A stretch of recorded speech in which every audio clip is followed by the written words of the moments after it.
voyez-vous sur l'image? Vous voyez un troupeau de moutons. Est-ce qu'ils ont tous la même taille?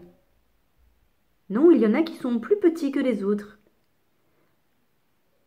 Ce sont les agneaux, et à côté, leur maman, qui est la brebis. Et là, à gauche, vous voyez qui? C'est un berger. Le berger, c'est celui qui conduit le troupeau. Les brebis le connaissent, et quand le berger les appelle par leur nom, elles viennent. Sur cette image, c'est un bon berger, c'est-à-dire un bon pasteur. Il aime ses brebis.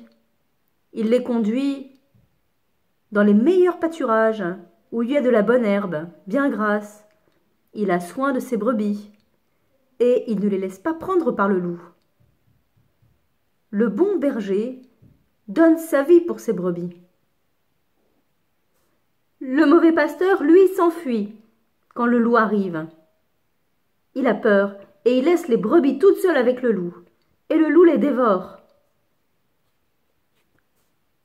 Jésus dit « Je suis le bon pasteur. Je connais mes brebis et mes brebis me connaissent. » Et qui est-ce les brebis de Jésus? C'est nous. Nous sommes les petites brebis du bon Dieu. Regardez, il en tient un dans sa main, et plusieurs autres par terre, au sol. Ces brebis représentent chacun de nous.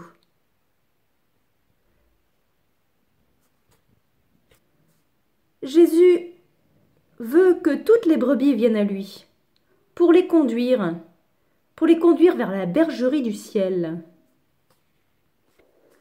Jésus dit également, « Il y a d'autres brebis qui ne sont pas de cette bergerie, et il faut que je les amène. » Ces brebis qui ne sont pas de cette bergerie, ce sont tous ceux qui n'ont jamais encore entendu parler du bon Dieu, ou qui sont loin de lui. Alors nous devons prier pour que chacun rencontre Jésus personnellement. Jésus a dit aussi, « Je donne ma vie pour mes brebis. » Jésus a donné sa vie quand il est mort pour nous sur la croix. Il l'a donné jusqu'à la dernière goutte de son sang pour nous.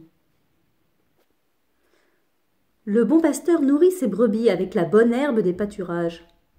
Jésus, le bon pasteur, nourrit ses brebis avec son corps et avec son sang. Il se donne lui-même dans l'hostie pour nourrir nos âmes. Il nous donne la vie, sa vie à lui, dans la communion. C'est la plus belle des choses qu'il puisse nous donner,